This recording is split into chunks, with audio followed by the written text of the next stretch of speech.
Good morning friends, you are watching Edu Academy and we are going to discuss the current affairs of 8 to 12 August 2020 which are useful for CGPSC, ACF, UPSC, SSC, Railway and banking exams. So if you like our videos, please share and subscribe our channel for more new videos. So let's start our video. सबसे पहला जो current affairs का news है छत्तीसगढ़ से है। छत्तीसगढ़ के मुख्यमंत्री भूपेश बघेल जी ने ये अनाउंस किया है कि वो लॉन्च करेंगे इंदिरा वन मितान योजना। ये जो घोषणा की गई है अंतर्राष्ट्रीय आदिवासी दिवस या international day for world indigenous people के दिन पर ये घोषणा की गई है। ये जो स्कीम है 19 लाख जो परिवार होंगे शेड्यूल्ड एरियाज़ में छत्तीसगढ़ में, उनको जो है स्वरोज़गार प्रोवाइड करेगी। और इसमें ध्यान दीजिएगा 10 से 15 जो यंगस्टर्स होंगे, जो गांव के जो लोग होंगे, जो है उनको जो है 10,000 गाँव में जो है सेल्फ एम्प्लॉयमेंट का कार्य करने के लिए दिया जाएगा। और साथ ही साथ ध्यान दीजिएगा ये जो 10 से 15 लोग जो रहेंगे वो क्या करेंगे, हेल्प करेंगे लोगों को ताकि वो खुद का क्या कर सके, स्वरोज़गार स्थापित कर सके छत्तीसगढ़ में, छत्तीसगढ़ के जो आदिवासी अंचल है उनमें। ठीक है, साथ ही साथ ध्यान देना जो चीज़ आपके गांव में जो उत्पादन होगा, आपका जो ग्रामीण क्षेत्रों में जो उत्पादन होने वाला है उसको जो है प्रोसेसिंग करने के लिए, जो फॉरेस्ट प्रोडक्ट होंगे उनको प्रोसेसिंग के लिए, प्रसंस्करण करने के लिए जो है ये योजना बनाई गई है। ठीक है, तो ये जो स्कीम है हमारे पास जनरली जो है इस स्कीम में हम क्या करेंगे, ऐसे वृक्षों का वृक्षारोपण करेंगे जो फल रहित पौधे होंगे, फ्रूट बेयरिंग ट्रीज़ होंगी, साथ में मेडिसिनल प्लांट होंगे, मतलब आपके कैसे जो हमारे दवाइयाँ बनाने के लिए जो प्लांट होंगे, पेड़ पौधे होंगे, उनको लगाया जाएगा। तो स्टेट गवर्नमेंट जो लगभग 85 जो डेवलपमेंट ब्लॉक्स है, जो विकासशील ब्लॉक है शेड्यूल्ड एरिया में राज्य के अंदर, उनको जो है लगभग जो है 8.5 करोड़ का जो खर्चा है वो आएगा इस पे प्रोसेसिंग यूनिट्स लगाने में, प्रसंस्करण जो है यूनिट स्थापित करने के लिए। तो ये जो हमारी एक छत्तीसगढ़ गवर्नमेंट की बहुत ही ज़्यादा क्या है महत्वपूर्ण योजना है, जो क्या करेगी, जो आदिवासी अंचल है उनको विकसित करने के लिए मददगार रहेगी। नेक्स्ट न्यूज़ जो है हमारी श्रीलंका से है। श्रीलंका में चौथी बार जो है प्राइम मिनिस्टर का पद जो है हासिल करने वाले व्यक्ति जो है उनका नाम है महिंदा राजपक्सा। ये जो है आपके 2005 से 15 तक ये प्रेसिडेंट रह चुके हैं और 2004 और 5 में ये प्राइम मिनिस्टर रह चुके हैं और 2018-19 में भी ये प्राइम मिनिस्टर रह चुके हैं और अभी जो है 2020 में भी इनको क्या है प्राइम मिनिस्टर के पद पर क्या गया चुना गया है। ये इसीलिए इम्पॉर्टेंट है क्योंकि इनके कार्यकाल में 2009 में जो है LTT, जिसको हम बोलते थे liberation tiger of Tamil Eelam, इनका जो है खात्मा हुआ था। इसीलिए ये जो है एक ऐसे व्यक्ति है जिनके काल में जो है LTT का खात्मा हुआ था, इसीलिए ये हमारे पास नियुक्ति जो है, अपॉइंटमेंट जो है क्या है, इम्पॉर्टेंट है। याद रखेंगे प्राइम मिनिस्टर का पद इन्होंने हासिल किया है। अगला जो है इंडिया ने बैन किया है इम्पोर्ट ऑफ 101 डिफेंस आइटम्स।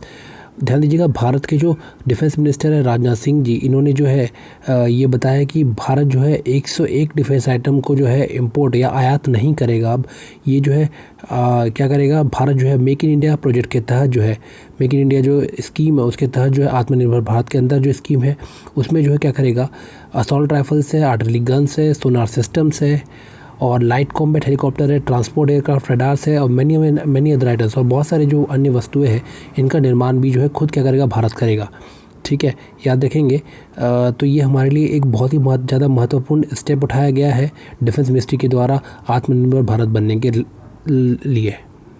अगली जो न्यूज़ है, प्रधानमंत्री मोदी ने PM किसान सम्मान निधि योजना के तहत जो है 17,000 करोड़ रुपए जो है किसानों को DBT डायरेक्ट बेनिफिट ट्रांसफ़र के थ्रू जो है दिए हैं।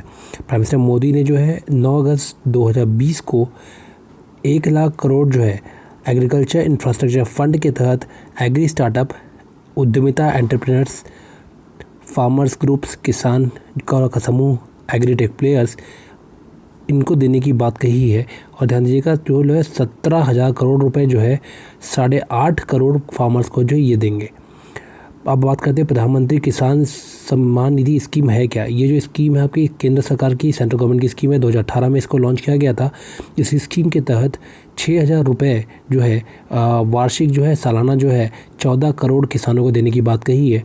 और ये जो अमाउंट जो है ट्रांसफ़र होगा, डायरेक्ट होगा बैंक अकाउंट में आपके बेनिफिशियरी के, मतलब हमारे जो है किसानों के बैंक अकाउंट में जो है जो ट्रांसफ़र होगा ये पैसा डायरेक्टली होगा बिना किसी बिचौलियों के बीच में, ठीक है। तो डीबीटी जो है डायरेक्ट बेनिफिट ट्रांसफ़र जो होता है हमारा ऑनलाइन पेमेंट ट्रांजैक्शन होता है, याद रखिएगा। नेक्स्ट न्यूज़ जो है बांग्लादेश से है। बांग्लादेश की सरकार ने जो है 1971 वॉर जो हुई थी, 1971 में जो वॉर हुई थी भारत और बांग्लादेश और पाकिस्तान के बीच में, इसमें जो है बांग्लादेश को विजयी बनाने के लिए भारत के जो सोल्जर्स जो है उनके जो शहीद हुए थे उनकी याद में 3.5 एकड़ की जो जगह है आशुगंज नाम के स्थान पर ली गई है ब्राह्मणबाड़िया डिस्ट्रिक्ट में। और इस जो आशुगंज एरिया है ये शेयर करता है बॉर्डर त्रिपुरा के साथ। सो यहाँ पे ध्यान दीजिएगा, भारत के जो शहीद है जवान थे उनको याद करने के लिए ये जो है मेमोरियल का बनाने की बात की गई है। अगला जो है प्राइम मिनिस्टर नरेंद्र मोदी ने इनॉग्रेट किया राष्ट्रीय स्वच्छता केंद्र, कहाँ पे? राजघाट में। राजघाट कहाँ पे? दिल्ली में है, याद रखेंगे। और ये जो राजघाट केंद्र है ये जो होगा इसमें होगा स्वच्छ भारत मिशन के जो है जितने भी हमने जो उपलब्धियाँ हासिल की है उसको दर्शाया जाएगा, वीडियोस के रूप में दिखाया जाएगा, क्लिपिंग्स के रूप में दिखाया जाएगा, पिक्चर्स पेंटिंग्स रूप में यहाँ पे दिखाया जाएगा, याद रखिएगा। और यहाँ पे जो है उद्घाटन के समय प्रधानमंत्री मोदी ने एक शॉर्ट वीडियो जो है स्वच्छ भारत मिशन का जो है उसको चलाया था राष्ट्रीय स्वच्छता केंद्र में और यहाँ से इसकी उद्घाटन की थी। कब उनको इनॉग्रेट किया गया? 8 अगस्त 2020 को इनॉग्रेट किया क्या स्वच्छता केंद्र, कहाँ पे? राजघाट में। राजघाट कहाँ पे? दिल्ली में। अब राजघाट ध्यान दीजिएगा इसलिए इंपॉर्टेंट है क्योंकि यहाँ पे जो है समाधि है किसकी? महात्मा गांधी जी की, याद रखेंगे, ठीक है। मोस्ट इंपॉर्टेंट क्वेश्चन, राजघाट में किसकी समाधि है? महात्मा गांधी जी की है। ये बहुत ज़्यादा इंपॉर्टेंट क्वेश्चन रहेगा एग्जाम्स के लिए, आप याद रखेंगे इसे। अगली जो न्यूज़ है वो इंडोनेशिया से। इंडोनेशिया कैपिटल है जकार्ता। इंडोनेशिया में जो है हमारा एक माउंटेन था, पर्वत श्रृंखला है जिसको बोलते हैं सिनाबंग। इसमें जो है ये जो था ज्वालामुखी था जो क्या फट चुका है, ठीक है। तो ध्यान देंगे ये जो है अगस्त 10, 2020 की न्यूज़ है, ठीक है। क्योंकि जैसे कि हम जानते हैं इंडोनेशिया में जो लगभग जो है 130 जो है वॉल्केनोज है, ज्वालामुखी है, ठीक है, जिनमें से कुछ जो है क्या है सक्रिय है, कुछ जो है हमारे क्या सुषुप्त है, एक्टिव और डोरमेंट वॉल्केनोज है। लेकिन ये जो वॉल्केनो है आपका कैसा था? डोरमेंट था, आपका शांत था, ये बहुत दिनों तक जो है एक्टिव नहीं था। लगभग 400 साल तक ये आपका क्या था? एक्टिव नहीं था। 2010 में एक्टिव हुआ, फिर 2013 में जो है थोड़ी सी इसकी एक्टिवनेस और बढ़ गई, आपका ये क्रियाशील हो गया, ज्वलनशील हो गया। उसके बाद जो है अभी जो है 2020 में ये बहुत ज़्यादा फटा है और आसपास के गांव में जो है इतना ज़्यादा धुआं हुआ कि वहाँ पे जो है दिन में भी जो है क्या हुआ, पूरा आसमान जो है धुएं से भर गया था, जिसकी वजह से रात का जो है एहसास होने लगा यहाँ पे। तो याद रखेंगे माउंट सिनाबंग जो है कहाँ पे है? आपका स्थित है इंडोनेशिया में। इंडोनेशिया जो है ध्यान देगा, इंडोनेशिया को हम बोलते हैं रिंग ऑफ फायर भी कहते हैं क्योंकि यहाँ पे जो 130 क्या है? ज्वालामुखी है, याद रखेंगे, ठीक है। यहाँ पे जो है जावा है, सुमात्रा द्वीप है, जहाँ पे क्या है बहुत ज़्यादा क्या है वॉल्केनिक एक्टिविटीज़ या वॉल्केनिक गतिविधियाँ, ज्वालामुखीय क्रियाएं जो होती रहती है। तो याद रखेंगे हमारे पास दो टाइप के क्या होते हैं? ज्वालामुखी होते हैं। एक होता है एक्टिव सक्रिय ज्वालामुखी, दूसरा होता है डोरमेंट जिसको बोलते हैं सुषुप्त ज्वालामुखी, जो फटता नहीं है, बहुत दिनों बाद फटता है, बहुत सालों बाद फटता है। लेकिन एक्टिव वोल्केनो जो होता है बहुत जल्दी फटता है। नेक्स्ट न्यूज़ जो है हमारी वो है अंडमान निकोबार से। अंडमान निकोबार की राजधानी जो है पोर्ट ब्लेयर है। तो प्रधानमंत्री नरेंद्र मोदी ने इनॉग्रेट किया submarine optical fibre cable. Submarine का मतलब होता है समुद्र के अंदर, महासागर के अंदर, जल के अंदर जो होता है हम क्या डालते हैं? टेलीफोनिक जो केबल होता है उसको डालते हैं, ठीक है। तो ये जो ऑप्टिकल फाइबर केबल है इसकी जो है इसका जो उद्घाटन किया है नरेंद्र मोदी जी ने 10 अगस्त 2020 को किया है। ये जोड़ेगा चेन्नई से, तमिलनाडु का जो राजधानी चेन्नई है वहाँ से जोड़ेगा किसको? अंडमान निकोबार की राजधानी पोर्ट ब्लेयर को। ये जो इनॉग्रेशन जो हुआ है, ये उद्घाटन जो हुआ है वीडियो कॉन्फ्रेंस के थ्रू हुआ है।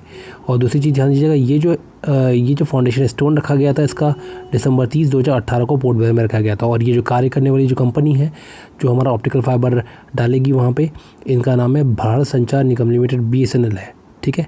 दूसरी चीज़ ये जो है हमारा पहले तो चेन्नई से लेकर कहाँ तक जाएगी? पोर्ट ब्लेयर तक जाएगी। और पोर्ट ब्लेयर में जो अन्य आइलैंड्स हैं अंडमान निकोबार के उनको भी जोड़ेगी, जैसे कि हमारा गया स्वराज द्वीप है, लिटिल अंडमान है, कार निकोबार है, कामोरोता है, ग्रेट निकोबार है, लॉन्ग आइलैंड और रंगत। इन अन्य जो आइलैंड्स हैं इनको भी क्या करेगी? ये जो है ऑप्टिकल फाइबर नेटवर्क से जोड़ेगी, जो इंटरनेट जो है प्रोवाइड करेगी यहाँ पे सभी द्वीपों पर। अगली न्यूज़ भी जो है हमारी वो आपकी अंडमान निकोबार से ही है। अंडमान निकोबार का एक द्वीप है जिसको बोलते हैं ग्रेट निकोबार जो द्वीप है, यहाँ पर जो है भारत जो है लगभग 10,000 करोड़ रुपए का जो है इन्वेस्टमेंट करके यहाँ पे जो है आपका क्या ट्रांसशिपमेंट पोर्ट या ट्रांसशिपमेंट बंदरगाह बनाने की बात बोली है। और दूसरी चीज़ ध्यान दीजिएगा, इससे क्या होगा, जो श्रीलंका की जो राजधानी है कोलंबो और हमारे यहाँ से चेन्नई, ध्यान दें दोनों के बीच में जो हम क्या कर पाएंगे? ट्रांसपोर्टेशन कर पाएंगे। और साथ ही साथ ध्यान देंगे अगर वहाँ पे हम ये ट्रांसशिपमेंट हब बना देते हैं, बंदरगाह बना देते हैं, तो वहाँ पे जो बड़े जो जहाज़ है वो भी रुक पाएंगे और इस तरीके से जो है हमारा क्या होगा, जो संचार है, कम्युनिकेशन जो होगा एक देश से दूसरे देश के बीच में, चाइना, जापान और ऑस्ट्रेलिया तक हम जो है अपना क्या कर पाएंगे, ट्रांसपोर्टेशन कर पाएंगे, बिजनेस कर पाएंगे। सुप्रीम कोर्ट ने जो है एक बहुत ही बड़ा निर्णय लेते हुए ये बताया कि हमारा जो हिंदू सक्सेशन एक्ट है, हिंदू सक्सेशन अधिनियम जो है 1956 का, इसमें जो है आपका कोई भी जो बेटी है अगर वो 2005 के पहले बॉर्न हुई है तो उसका भी जो है क्या होगा, जो होगा पूरी तरीके से अधिकार होगा कि इस पर पैतृक संपत्ति पे, प्रॉपर्टी पे। ये जजमेंट हमारा दिया है जस्टिस एस अब्दुल ने, जस्टिस अरुण मिश्रा जी ने और जस्टिस एम.आर. शाह ने। तो ध्यान देंगे ये जो निर्णय, जो डिसीजन दिया है, इसमें ये बोला गया है कि जो भी हमारी डॉटर्स होंगी उनका भी जो होगा क्या होगा, हर एक जो पिता की जो संपत्ति होगी, प्रॉपर्टी होगी, उस पर क्या होगा, समान अधिकार होगा जैसे बेटों का या पुत्रों का होता है। सो ध्यान देंगे ये बहुत ही ज़्यादा इंपॉर्टेंट एक निर्णय था। ठीक है, तो ये तीनों जजों के नाम याद रखेंगे जस्टिस के। और ये जो है आपका 11 अगस्त 2020 को ये सुप्रीम कोर्ट ने क्या किया, डिसीजन लिया कि इक्वल प्रॉपर्टी राइट्स होगा डॉटर्स और सन्स के लिए। ठीक है, तो बिल्कुल बहुत ज़्यादा इंपॉर्टेंट क्वेश्चन आपको बनेगा। ये जस्टिस जो बेंच है, इनके जस्टिस के नेम आपसे पूछे जा सकते हैं एग्ज़ाम में। अगली जो न्यूज़ है हमारी लेबनान से है। लेबनान के प्राइम मिनिस्टर हसन दियाब ने रिज़ाइन दे दिया है, रेजिग्नेशन दे दिया है बेरूत ब्लास्ट की वजह से। अब बेरूत ब्लास्ट जो है लेबनान की जो कैपिटल है बेरूत है। बेरूत में जो है हम जानते हैं कुछ दिनों पहले जो है आपका जो है अमोनिया की इंडस्ट्री में जो है बहुत ज़्यादा ब्लास्ट हुआ था, बहुत बड़ा ब्लास्ट हुआ था, जिसकी वजह से बहुत सारे लोगों की जान गई थी, जिसकी वजह से जो है प्राइम मिनिस्टर जो है लेबनान के, इन्होंने क्या कर दिया, अपना रेजिग्नेशन दे दिया है। याद रखें कब की बात है, 10 अगस्त 2020 की बात डेट है। और वहाँ पे जो गैस थी वो कौन सी थी, अमोनिया गैस थी, याद रखेंगे, जिसकी वजह से धमाका हुआ था। अगली जो न्यूज़ है हमारे पास, 9 अगस्त को जो है हम है अंतर्राष्ट्रीय आदिवासी दिवस या वर्ल्ड ट्राइबल डे के रूप में सेलिब्रेट करते हैं। और ध्यान दीजिए यहाँ पे जो है इस डे को जो थीम था हमारा कोविड-19 एंड इंडिजिनस पीपल रेजिलेंस, ये इसका थीम था 2020 का। और साथ ही साथ ध्यान देंगे ये जो है हमारे आपका जितने भी लोग जो है जो आदिवासी बहुल्य क्षेत्र में रहते हैं, आदिवासी अंचलों में रहते हैं, उनकी जो है लाइफ को बेहतर बनाने के लिए, उनके कल्चर, उनकी संस्कृति को लोगों को तक पहुंचाने के लिए जो है, और ये लोग उन जनजाति को है बढ़ावा देने के लिए जो है हम क्या करते हैं, ये डे को सेलिब्रेट करते हैं। 9 अगस्त को वर्ल्ड ट्राइबल डे या फिर बोलते हैं क्या, इंटरनेशनल ट्राइबल डे भी कहते हैं, ये इसी को हम क्या बोलते हैं, विश्व आदिवासी दिवस के रूप में भी हम जानते हैं। तो सबसे पहले जो है 1994 में मनाया था पहला विश्व आदिवासी दिवस।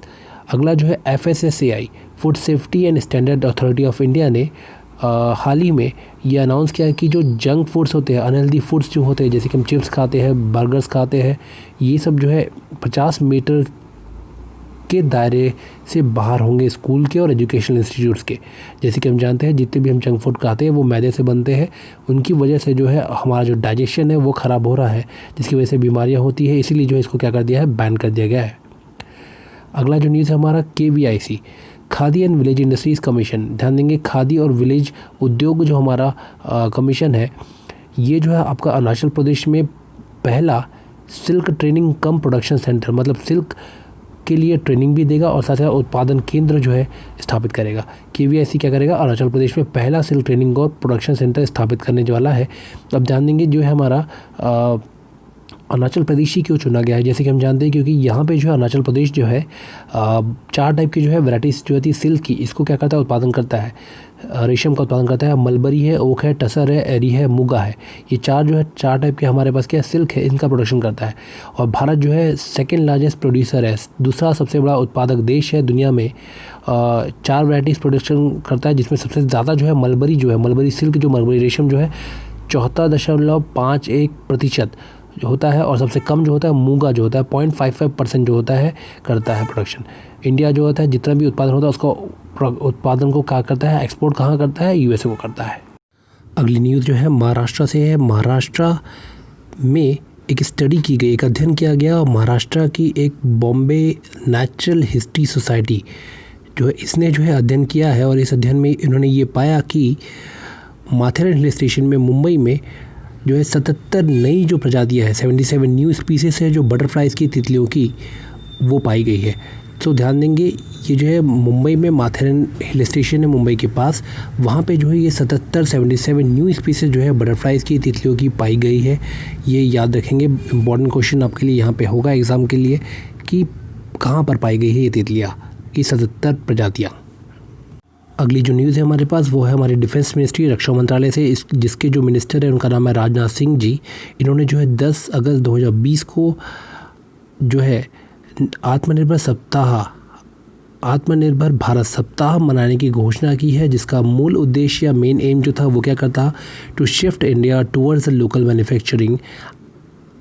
मतलब क्या, हमारा भारत जो है, भारत का क्या करना है, स्थानांतरण करना है लोकल मैन्युफैक्चरिंग की तरफ। लोकल मैन्युफैक्चरिंग मतलब स्वदेशी या अपने जो राज्य के अंदर जो है हम प्रोडक्ट बनाएंगे, ऐसा बात कही गई है, जिससे क्या होगा, हमारा मेक इन इंडिया जो स्कीम होगी उसको भी क्या मिलेगा, बढ़ावा मिलेगा। अगली जो न्यूज़ है हमारी भारत सरकार के इंडियन रेलवे से या क्या हमारा रेल मंत्रालय से है।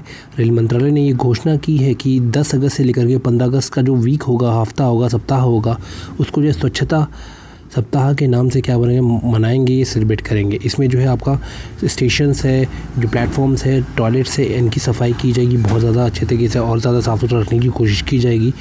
और स्टेशन के आसपास की जो जगह है उसको भी क्या करें, स्वच्छ या साफ़ करने की बात कही है। सो याद रखेंगे, इंडियन रेलवेज जो है क्या कर रहा है, क्लीनेस वीक सेलिब्रेट कर रहा है 10 से लेकर 15 अगस्त के बीच में। ठीक है।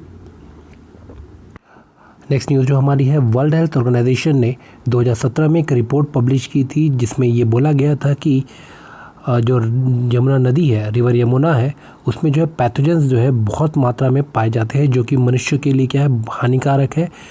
तो इसी को देखते हुए जो है हमारे IIT दिल्ली के कुछ शोधकर्ताओं ने, रिसर्चर्स ने स्टडी की, अध्ययन किया और ये पाया कि ये जो पैथोजेंस की मात्रा है दिन ब दिन बढ़ती जा रही है, क्योंकि जो हमारे उद्योग है, इंडस्ट्री है, वहाँ से जो गंदगी आती है उसको कहाँ छोड़ दिया जाता है, पानी में, नदी के पानी में मिक्स कर दिया जाता है, जिसकी वजह से ये बढ़ते जा रहा है। और उन्होंने ये भी देखा कि इस टॉपिक से क्वेश्चन ये बनेगा कि ऐसी कौन सी नदी है भारत की जिसमें जो है पैथोजेंस की मात्रा जो है बहुत ज़्यादा बढ़ चुकी है, तो वो हमारी कौन सी है, यमुना नदी है। अगली जो न्यूज़ है हमारी पर्यावरण मंत्रालय या एनवायरनमेंट मिनिस्ट्री से है, जिसके जो मंत्री है प्रकाश जावड़ेकर जी है। इन्होंने लॉन्च किया है नेशनल पोर्टल, राष्ट्रीय पोर्टल, जिसका नाम है सुरक्षा। ये जो है हाथियों और मनुष्यों के बीच में जो कॉन्फ्लिक्ट होता है, लड़ाइयाँ जो होती है, जो हाथियों को मार दिया जाता है, उसको कम करने में हेल्पफुल होगा, यूज़फुल होगा। तो ध्यान देंगे, ये जो पोर्टल होगा ये रियल टाइम इन्फॉर्मेशन जो होगा लेगा हाथियों की। जैसे कि एग्जांपल अगर बात करते हैं तो जंगल से जो हाथी है वो सड़क पर आ जाते हैं और सड़क पर जो है गाड़ियों के द्वारा मर जाते हैं कभी कभी।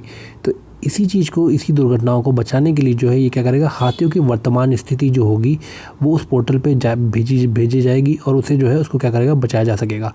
और जैसे कि हम जानते हैं हाथियों के जो हाथी दांत होते हैं, एलिफेंट के जो टीथ होते हैं, उनकी भी क्या होती है, तस्करी की जाती है, ट्रैफिकिंग की जाती है। तो उसको भी जो है कम करने में हेल्प मिलेगी आपका इससे। ठीक है। तो ऐप का नाम क्या है, सुरक्षा है। और ध्यान देना, ये 10 अगस्त को ही क्यों लॉन्च किया गया है। 10 अगस्त को जो है हम सेलिब्रेट करते हैं विश्व हाथी दिवस या वर्ल्ड एलिफेंट डे जो है हम सेलिब्रेट करते हैं। इसी दिन पर जो है हमने क्या किया, ये पोर्टल को लॉन्च किया है। पोर्टल का नाम क्या है, सुरक्षा, याद रखेंगे। अगली जो न्यूज़ है हमारे पास वो है हिमालयन क्षेत्र से, हिमालय की पहाड़ी पर्वतीय क्षेत्रों से।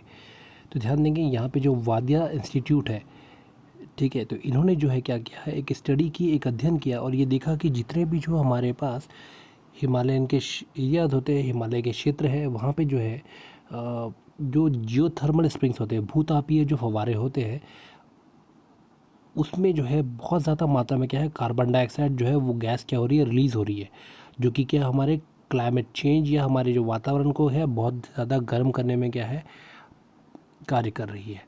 तो याद रखेंगे कहाँ मिले हमको, ये हिमालयन रीजन्स में मिले हैं। अगला जो न्यूज़ है हमारे पास, इंडियन आर्म फोर्स ने रिवाइव किया प्रोजेक्ट चीता। तो ध्यान देंगे, जैसे कि हम जानते हैं चाइना के बीच में टेंशन चल रही है, तो ये हमारा जो है इस प्रोजेक्ट को रिवाइव करने के लिए जो हम क्या कर रहे हैं, यहाँ पे 3,500 करोड़ रुपए इन्वेस्ट कर रहे हैं। और ध्यान दीजिएगा, इसमें जो इस प्रोजेक्ट के तहत जो है 90 जो ड्रोन होंगे, हेरॉन ड्रोन्स होंगे, इसको अपग्रेड किया जाएगा। अपग्रेड करेंगे, इसमें जो है ड्रोन में क्या होगा, गाइडेड बॉम्ब्स लगेंगे, एंटी टैंक गाइडेड मिसाइल्स लगाई जाएंगी, साथ ही साथ air to ground anti tank guided missiles भी इसमें लगाई जाएंगी, इसको अपग्रेड किया जाएगा। और ध्यान दीजिएगा ये हेरॉन जो कंपनी है हमारी UAV अनमैन्ड एरियल व्हीकल है, मतलब ड्रोन है, ये इजराइल की ये कंपनी है। इसका जो वेट होगा ड्रोन का लगभग 250 kg होगा। इसमें कैमरा होगा, airboard ground services, visible light होगी, रेडार सिस्टम होगा। और ये जैसे कि हम जानते हैं 250 किलो का है, तो ये ज़्यादा भारी नहीं है, ये बहुत ज़्यादा इंपॉर्टेंट है हमारे लिए। अगली जो न्यूज़ है हमारी गुजरात से है। गुजरात की सरकार ने मुख्यमंत्री किसान सहाय योजना लॉन्च की है 10 अगस्त 2020 को। तो ये जो योजना है प्रधानमंत्री फसल बीमा योजना को रिप्लेस करेगी करंट ईयर में इस साल, ठीक है। तो ध्यान देंगे कौन सी योजना रिप्लेस कर रही है हमारी, मुख्यमंत्री किसान सहाय योजना जो है वो रिप्लेस करने वाली है किसको, प्रधानमंत्री फसल बीमा योजना को। कहाँ पे, गुजरात में। So this is the end of the video. If you like the video, please share our channel on YouTube by the name of Edu Academy. Thank you for watching the video.